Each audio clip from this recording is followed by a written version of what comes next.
देखिए 3 सर्किट हमने single single circuit पढ़े हैं, जैसे R circuit, L circuit, C circuit. अब 3 सर्किट दो दो के कॉम्बिनेशन है, और फिर 7वां सर्किट आएगा जो एलसीआर सर्किट होगा, वो लास्ट सर्किट होगा इसमें। ठीक है, तो सबसे पहले हम समझ लेते हैं यहाँ पर सीआर सर्किट, ये चौथा सर्किट है इसमें। ठीक है, चौथा सर्किट है the combination of capacitance C and resistance R connected to an alternating voltage is called CR circuit. जब सी और आर को किसी अल्टरनेटिंग वोल्टेज से जोड़ देते हैं तो वो क्या कहलाता है? CR circuit. ये सी हो गया, ये आर हो गया, सी और आर दोनों आ गए इसमें, और ये अल्टरनेटिंग वोल्टेज है। ठीक है, V equals to V naught sine omega t. ठीक है, और ये C है, ये R है। ठीक, और करंट क्या चल रहा है इसमें? I चल रहा है करंट, इस तरह से I करंट इसमें फ्लो हो रहा है। और इन तीनों का काम ही, चाहे L हो, चाहे C हो, चाहे R हो, तीनों का काम चार्ज को स्टोर करना होता है, या हम कह सकते हैं कि एनर्जी को स्टोर करना।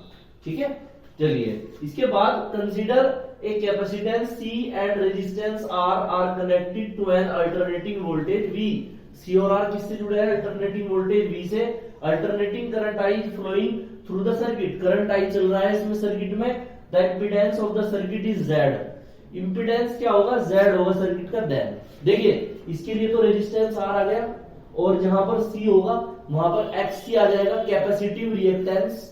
ठीक है, तो यहां पर जो कॉम्बिनेशन होगा, 2 का हो चाहे 3 का हो, वहां पर रेजिस्टेंस की जगह पर एक टर्म यूज होगी इम्पीडेंस, क्योंकि कॉम्बिनेशन हो गया। हम R लें या XC लें तो उसका कॉम्बिनेशन ले लेंगे Z। चलिए इसमें देखते हैं, समझते हैं। अब आगे वोल्टेज निकाल लेते हैं। वोल्टेज निकालने से पहले इसका ग्राफ बना लेते हैं इस तरह से। ये हमारे पास एक्सिस होती है, ये एक्स एक्सिस, ये माइनस का एक्स एक्सिस, ये वाई एक्सिस, ये माइनस का वाई एक्सिस। एक बात ये समझ लेंगे कि एक्स एक्सिस हमेशा आर को रिप्रेजेंट करती है, वी आर को। ठीक, एक्स एक्सिस हमेशा वी आर को रिप्रेजेंट करती है यहाँ पर, तो ये वी आर को दिखा रही है। ठीक है, वोल्टेज ऑफ द रेजिस्टेंस। ठीक है, और वाई एक्सिस किसको दिखाती है? हमेशा वी एल को दिखाती है, हमेशा किसको? वी एल को, क्योंकि हमारे पास सीआर सर्किट है तो वी एल की अभी जरूरत नहीं है, ऐसे ही नॉलेज के लिए बता रहा हूं अभी इसमें।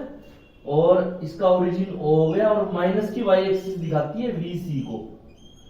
ठीक है, वीसी को दिखाती है, तो वीएल की तो अभी जरूरत नहीं है, क्योंकि हमारे पास कौन सा सर्किट है? हमारे पास सीआर सर्किट है, तो सी और आर को देखेंगे तो ये वी आर हो गया, ये वीसी हो गया। तो कभी भी इस तरह से दो परपेंडिकुलर वोल्टेज होंगे, ये अल्टरनेटिंग वोल्टेज, ये भी अल्टरनेटिंग वोल्टेज है, वी आर वीसी, तो इनका रिजल्टेंट जो होगा वी, वो हमेशा बीच से निकलता है। रिजल्टेंट कहां से निकलता है? बीच में से निकलता है, वी। और ये इसका एंगल बन जाएगा यहाँ पर, कितने एंगल पे ये आया है। एक्स एक्सिस से एंगल ऐसे भी माप सकते हैं हम प्रोटेक्टर के थ्रू, और नीचे को भी माप सकते हैं प्रोटेक्टर के थ्रू। तो नीचे को जब मापेंगे तो ये फाई होगा। फाई क्या होगा? यहाँ पर एंगल होगा, जिसे फेज बोलते हैं। यहाँ पर फाई को क्या बोलते हैं? फेज। एंगल को यहाँ पर फेज बोला जाता है। तो ये फाई हो गया, ठीक है, ये वी आर हो गया, ये वी हो गया। अब देखो ध्यान से अगर हम इसे देखें तो ये ट्राइंगल बन जाएगा। अगर मैं यहाँ पर एक परपेंडिकुलर लाइन खींच दूं ऐसे, तो ये ट्राइंगल बन गया इस तरह से, राइट एंगल ट्राइंगल बन गया। ये यहाँ पर VC है, परपेंडिकुलर की जगह यहाँ आ जाएगा VC, ये V हो गया, ये हाइपोटेनियस क्या हो गया V, और ये बेस क्या हो गया VR। पाइथागोरस थ्योरम से हाइपोटेनियस का स्क्वायर बराबर होता है perpendicular square plus base square. Hypotenuse कितना? V का स्क्वायर, परपेंडिकुलर कितना? VC का स्क्वायर, और बेस कितना? VR का स्क्वायर।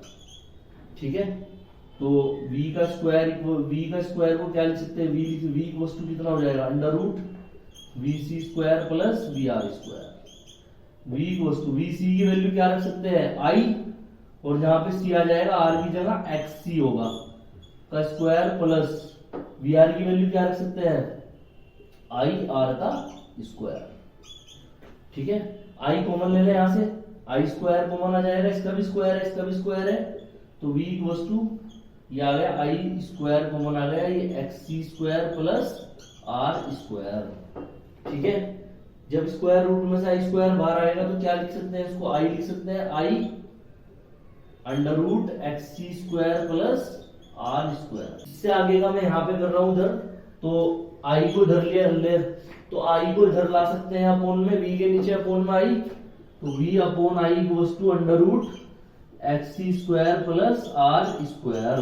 वी अपॉन आई क्या बन गया, वोल्टेज अपॉन करंट, क्या बन गया, इंपीडेंस जेड बन गया, क्योंकि कॉम्बिनेशन है तो आर की जगह पर रेजिस्टेंस की जगह पर जहां जहां भी 2 या 3 के कॉम्बिनेशन होंगे वहां जेड आएगा, तो इन दोनों का रेशो हो गया जेड, जिसको हम बोलते हैं impedance, Z equals to X C square plus are square. तो जेड क्या हो गया, इंपीडेंस। जैसे हम रेजिस्टेंस को ओम में मापते थे, एक्ससी एक्सएल को भी ओम में मापते हैं, ऐसे ही जेड को भी ओम में मेजर करते हैं, मापते हैं, ठीक है। अब इसमें आगे हम निकाल लेते हैं इसका फेज एंगल। फेज एंगल कैसे, tan फाई बराबर क्या होता है, परपेंडिकुलर अपॉन बेस, ये होता है tan फाई। तो परपेंडिकुलर क्या है यहाँ पर, VC, परपेंडिकुलर तो है VC, और बेस क्या है यहाँ पर, VR, बेस है VR, वैल्यू रख देंगे यहाँ पर, tan फाई बराबर कितना, VC की वैल्यू IXC, VR की वैल्यू IR, I से I कट गया, ठीक है। tan को उधर ले जाके इनवर्स लिख सकते हैं, तो फाई इक्वल्स टू कितना आ गया, tan inverse XC upon R, ये आ गया हमारे पास फेज, ठीक है। फेज एंगल भी बोलते हैं इसको, फेज भी बोलते हैं, एंगल की जगह यूज होता है वर्ड यहाँ पर, और इसको रेडियन में मापते हैं, तो इसकी यूनिट क्या हो गई, रेडियन। वीडियो को ज्यादा से ज्यादा लाइक करें, शेयर करें और चैनल को सब्सक्राइब करें। Thanks for watching my video.